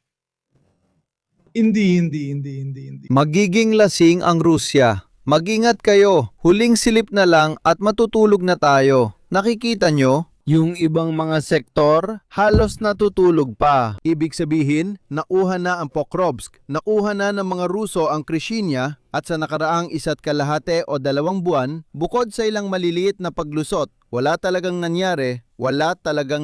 Sa katunayan, hindi rin tayo nakapagtala ng malalaking pagbabago ng pwesto. Ang isa pang sektor kung saan naging mas aktibo ang mga Ruso ay mismong sektor kung saan noong una ay ang mga Ukrainyano. Sa mga nakaraang buwan, nabawi nila ang ilang bahagi ng lupa sa Hilaga at kamakailan lang, nagsimulang pantibay ng mga Ruso ang ilang bahagi ng lupa sa Hilaga ng Kuliay-Pole. Isipin ninyo, 6 o 7 buwan na silang nasa ilog na ito at kamakailan lang, may nakikita ng ilang paglusot na medyo mas malalim, mas papasok. Ito ang harapan na pumalya ang Ukraine. Sinusubukan ng mga Ukrainyano na magdulot ng problema sa mga gilid, kaya mas aktibo sila sa kanan at kaliwa. Ano ang ibig sabihin nito?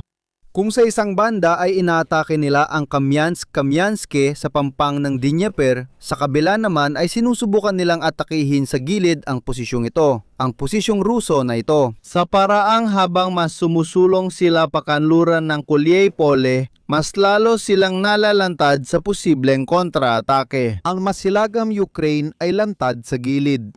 Ito na lang halos ang 2 lugar kung saan sinusubukan ng mga Ukrainian na gumawa ng anumang opensibong aksyon. Napaka-lokal nito, pero isinasaalang-alang ko na napaka-aktibo ng mga Ukrainian sa lugar na ito. Lalo na sa gilid, kung saan ngayon ay umaabante ang mga Ruso at napaka-aktibo nila sa harapan ng Kamyansk. Mapapansin mong winawasak nila mismong mga harapan, pati mga sistema laban sa eroplano na inaatake ng drone sa kalsada Ate Baypucha.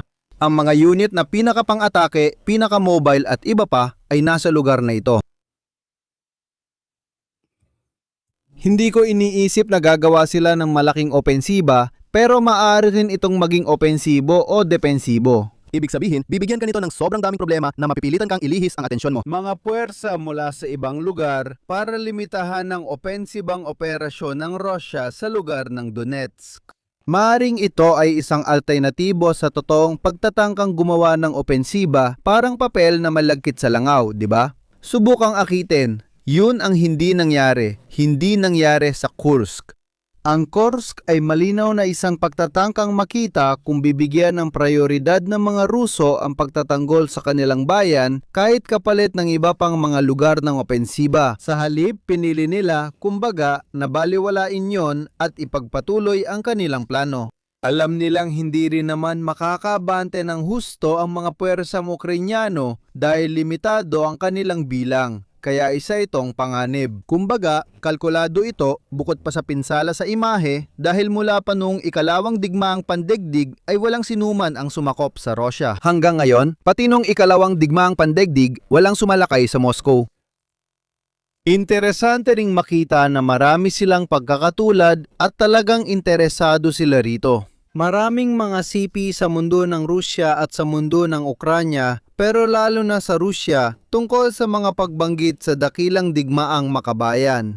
Patuloy ang pagkahumaling at pag-uusap tungkol sa digmaang makabayan. Kaya normal lang na manatili, sabihin na natin, ang mga ganitong paghahambing, ang mga bagay na ito na paulit-ulit na binabalikan. Tulad ng katotohanang mas mahaba na ito ngayon kaysa sa unang digmaang pandaigdig, hindi lang sa ikalawa. At yun din naman ay interesante.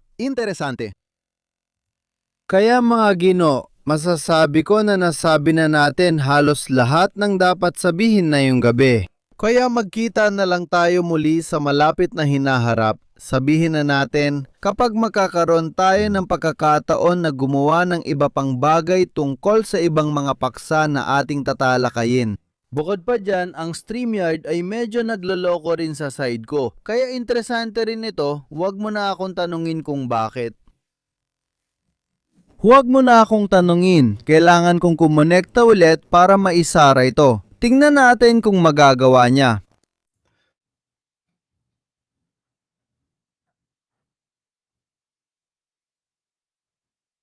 Hintayin natin. Mukhang nagre-reconnect siya. Halata naman.